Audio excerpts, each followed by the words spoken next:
Jadi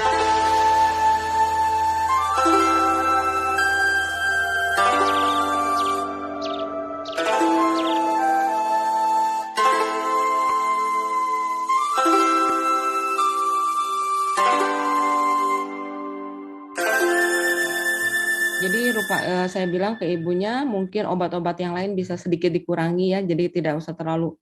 Mungkin dia sebelumnya dia minum banyak sekali karena kebetulan ibu T yang dari Pekalongan ini punya apotek sehingga dia minum obat segala macam obat dia minum katanya. Sekarang dia mungkin saya bilang kalau udah hasilnya udah bagus begini, mungkin sedikit demi sedikit bisa dikurangi. Nah, jadi saya lebih sekarang mengkonsentrasikan penggunaan Honeywine ini tidak 100% buat autoimun, tapi juga untuk penyakit-penyakit yang sering ditemui di praktek akupuntur. Terutama sih untuk hiperagregasi yang sekarang paling sering ditemukan adalah hiperagregasi trombosit.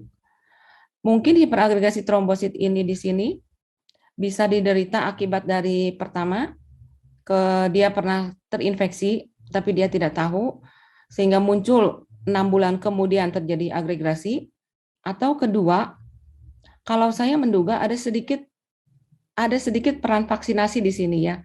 Jadi untuk orang-orang tertentu, dia mungkin sudah punya bibit agregasi dari genetik, mungkin dari ibunya atau dari bapaknya gitu ya, ada genetik agregasi.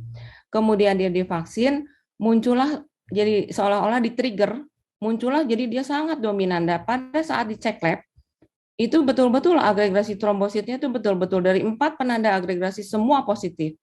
Bahkan kemarin saya menemukan pasien usia 23 tahun, saya bilang waktu datang akupuntur ke ibunya, ini anaknya sudah OTW ya, on the way menuju hiperagregasi. Ibunya nggak percaya, masa umur 23 bisa hiperagregasi katanya. Nah, akhirnya saya bilang ya mungkin kalau itu cek lab aja. Hasil cek laboratorium menunjukkan hiperagregasi trombosit. Itu saya juga masih mempelajari apakah mungkin dari faktor genetik atau si anak ini dari faktor genetik, kemudian dia divaksin sehingga seolah-olah tertrigger, muncullah dia benar-benar menjadi hiperagregasi trombosit. Jadi sekarang saya kebanyakan testimoni di sini adalah buat testimoni untuk penggunaan Honeywine. Mungkin sekarang untuk kasus sekarang lebih banyak untuk insomnia dan hiperagregasi trombosit karena itu sudah banyak sekali yang terbantu dengan akupuntur dan Honeywine ini gitu. Jadi mungkin kalau dengan akupuntur mungkin terapinya harus 2 paket, 2 kali 12 kali. Mungkin dengan Honeywine ini 1 kali 12 kali hasil labnya sudah membaik. Jadi mungkin sekarang lebih ke arah itu. Jadi mungkin kalau dulu kan Dokter Edi membuat ini untuk autoimun ya. Dan rupanya pasien-pasien autoimun sekarang sudah jarang ya. Sudah mulai menurun yang datang ke tempat akupuntur itu sekarang udah jarang pasien dengan menderita autoimun. Kebanyakan pasien datang hanya dengan keluhan pertama, sulit tidur, insomnia.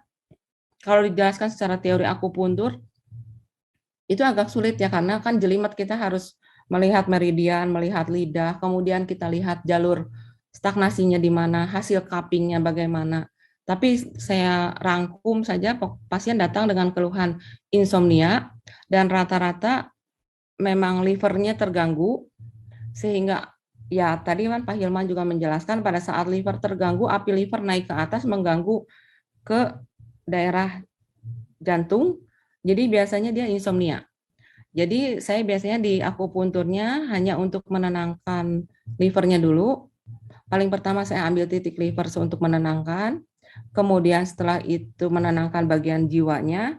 Kalau dia energinya masih bagus, oke, saya masih terapi akupuntur. Tapi kalau energi sudah drop sekali dengan tambahan faktor emosional, misalnya dengan ibu yang pertama itu, ibu S itu yang pertama, itu dia ada terjadi gejolak di rumah tangganya, sehingga dia emosi. Nah, itu saya biasanya bantu dengan Honeywine, karena ya mungkin teorinya Pak Hilman tadi ya, jadi Honeywine itu mengisi ruang-ruang sel kosong ruang-ruang sel yang membutuhkan energi tambahan. Karena kan dengan akupuntur 1 minggu sekali, itu energinya tidak akan bertahan lama. 2 hari dia akan enak ya. 2 hari itu enak sekali dia. Tidak rasa pengen marah-marah dan sebagainya gitu. Tapi menuju hari ketiga, efek akupuntur itu mulai hilang. Jadi biasanya saya anjurkan kepada pasiennya dengan Honeywine ini, jadi kita ibaratnya pengobatan secara holistik. Jadi ada tindakan akupuntur dan di rumah silakan Anda mengobati diri Anda sendiri dengan minum Honeywine. Dan kebanyakan sih pasien kooperatif ya selama ini ya.